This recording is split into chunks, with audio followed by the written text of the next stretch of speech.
கால்களில் விலங்கு, தலையில் கைதிக்கே உரிய தலை தொப்பி, கழுத்தில் இத்தனையாவது எண் என்று போட்ட மரப்பலகை தொங்கிக் கொண்டிருக்கிறது.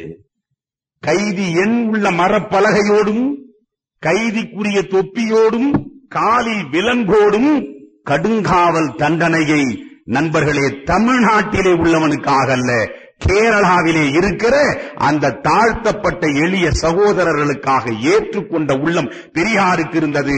அந்த பெரியாரை நினைந்து பார்க்க நெஞ்சம் நமக்கு இல்லாமற் போனால் நாம் மனிதர்களே இல்லை என்பதுதான் போல்.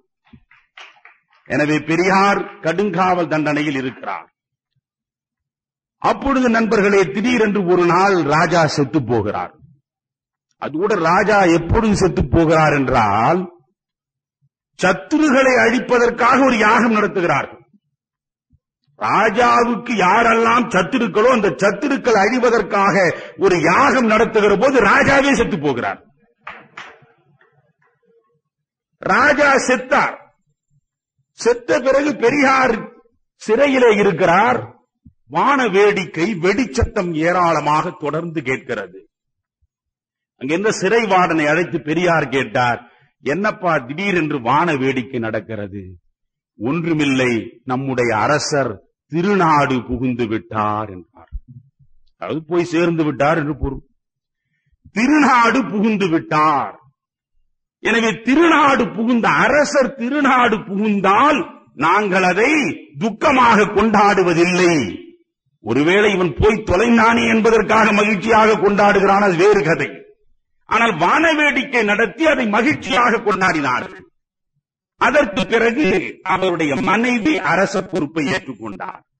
அரசு ஆட்சி நாற்கால் வந்து சேர்ந்தவுடன் அத்தனை கைதிகளும் விடுதலை செய்யப்பட்டார்கள். அது பெரியாரும் விடுதலையானார். ஆனால் பெரியாருக்கு மட்டும் நிபந்தனை விதித்தார்கள்.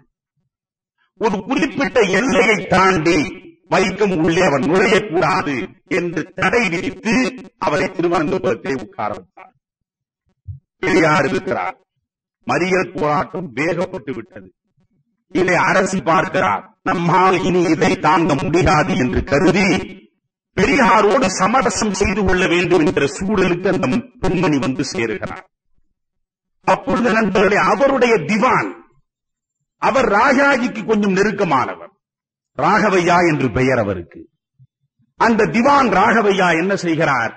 ராஜாஜிக்கு நீங்கள் வந்து சமரசம் செய்து பெரியாரோடு பேசி இந்த சிக்கலை தீர்த்து விட வேண்டும் என்கிறார். அரசி ஏழவர் ஆனாலும் சரி, புலையர்கள் ஆனாலும் சரி, யார் வேண்டுமானாலும் இனி அந்த தெருவிலே நடக்கட்டும் என்ற முடிவிற்கு வந்து விட்டார். எனவே அந்த முடிவின் அடிப்படையில் ஒரு சமரச ஒப்பந்தத்தை உருவாக்குவதற்கு ராஜாஜி வந்தால் நல்லது என்று இந்த ராகவையா சொன்னார். ராகவையா செய்தி கொடுத்தார். ராஜாஜி பார்த்தார். அண்ணல் காந்தியடிகளின் தலைமையில் இந்த சமரச ஒப்பந்தம் நடந்தால் அது காந்தியடிகளுக்கே பெருமையாக இருக்கும் என்று கருதி அவர் மகாத்மாவோடு வந்து திருவனந்தபுரத்தில் இறங்கினார். மகாத்மாவும் ராஜாஜியும் இந்த அரசியை பார்த்தார்கள், பேசினார்கள். இந்த அரசி சொன்னார், தெருவில் நடக்கலாம், நான் சம்மதிக்கிறேன். சரி, அப்பொழுது பிரச்சனை முடிந்து விட்டது, அது பெரியார் நாம் சொல்லிவிட வேண்டியதானே என்றார் மகாத்மா.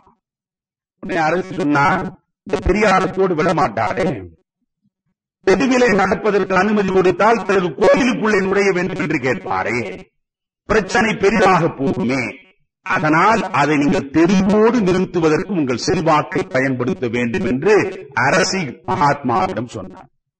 பிறகு மகாத்மா திருவனந்தபுரத்தில் இருக்கிற பெரியாரை தேடி செல்கிறார். பெரியாரை தேடிச் சென்று மகாத்மா காந்தி ராஜாஜியை வைத்துக் கொண்டு பெரியாரோடு பேசுகிறார். பெரியாரின் போராட்டம் எதுவாக இருந்தாலும் அதில் ஒரு நேர்மை இருக்கும். நீங்கள் ஒன்று புரிந்து கொள்ளுங்கள், பெரியார் எத்தனையோ போராட்டம் நடத்தி இருக்கிறார். வன்முறை சார்ந்த ஒரு போராட்டத்தை கூட தன் வாழ்நாளில் ஒரு நாளும் நடத்தாத மனிதன் பெரியார். சத்தியாகிரகம் அகிம்சை என்று காந்தி சொன்னார், காந்தி வாழ்ந்தார். அதே சத்தியாகிரகத்தை, அகிம்சையை சொல்லாமலேயே கடைசி வரை கடைபிடித்தவர் பெரியார். பெரியார் என்றைக்காவது நண்பர்களே, ஒரு மசூதியை இடிப்பதற்கு உள்ளே செல்வது போல் ஒரு கோவிலை இடிப்பதற்கு என்றைக்காவது தன்னுடைய தொண்டர்களை அனுப்பி இருக்கிறாரா என்றால் கிடையாது.